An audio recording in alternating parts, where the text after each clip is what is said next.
when we apply voltage to a circuit, and by circuit I mean a closed path, electrons starts flowing through that circuit. Now, definitely when these electrons are flowing through this circuit, some work is being done to move electrons. This work done in moving electrons in unit time is what we call as electric power. We can also relate this with weightlifters. They have to lift the weight against the pull of gravity. If the weight is very heavy or if they have to lift it very high, the amount of work done is also has to be very high. And this work done is called as power. In similar way, when we apply voltage to a circuit, electrons will start flowing against the opposition offered by resistance. Now definitely when these electrons are flowing through this circuit, some work is being done to move electrons. And this work done in moving electron in unit time is what we call as electric power. We can define power as power is a measure of how much work can be performed in a given amount of time. Simple, let's hear it again. Power is a measure of how much work can be performed in a given amount of time. Now let's focus on the figure shown. When we apply voltage V across the circuit, current I will start flowing against the opposition offered by the resistance R.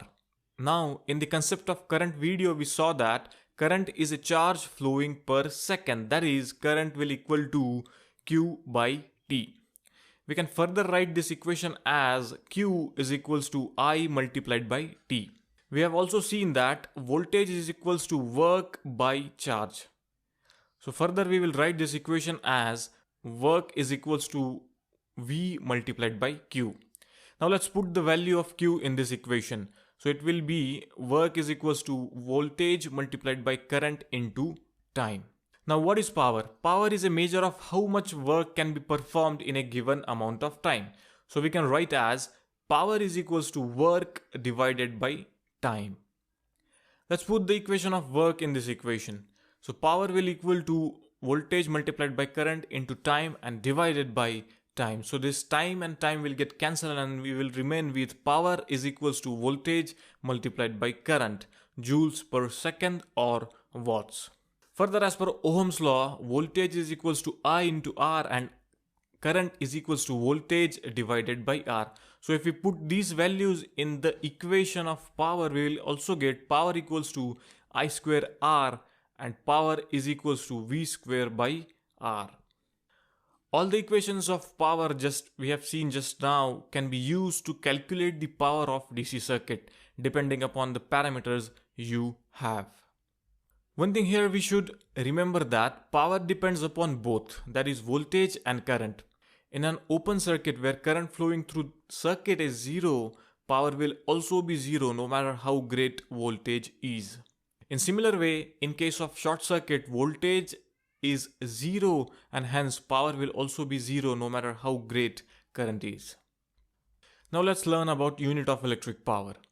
Unit of electric power is joules per second or watts. What is most commonly used?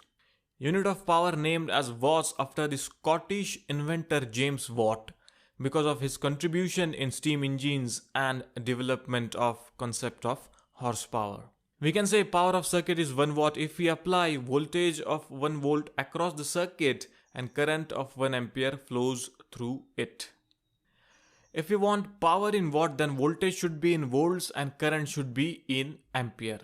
We also have some bigger units for power like 1 kilowatt, which is equals to 1000 watts, or 1 megawatt, which is equal to 10 raised to the power 6 watts. We can also measure power in horsepower, and 1 horsepower is equals to 745.7 watts. Now as you can see in the figure, this is a picture of a DC fan. On the fan it is mentioned voltage as 12 volt and current as 0.8 ampere. Now by using this data we will calculate power required by this fan. So as we have seen, power is equals to voltage multiplied by current. So power is equals to 12 into 0.18, which will give us 2.16 watts. So this indicates 2.16 watts of power will be consumed by this fan. Now let's learn about electrical energy. Total amount of work done in an electric circuit is called as electric power. So simply what we have to do, we have to multiply electrical power into time and we will get electrical energy.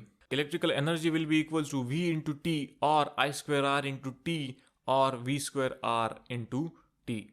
You can use any of this formula to calculate electrical energy. Unit of electrical energy depends upon the unit of power and time. For example, if power is in watts and time is in second, then the unit of electrical energy would be watts per second. If power is in watts and time is in hours, then the unit of electrical energy would be watts per hour. If power is in kilowatts and the time is in hours, then the unit of electrical energy would be kilowatt per hour or kWh in short. kWh is also used for calculating the monthly charges of electricity. Generally, in India, on your electricity bill, you will find a column for total unit consumed. And 1 unit is equals to 1 kWh of electrical energy.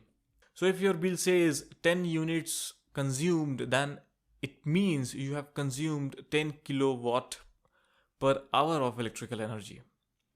Okay, so that's it. I hope you understood what is electrical power and energy. That's all for this video, guys. I'll see you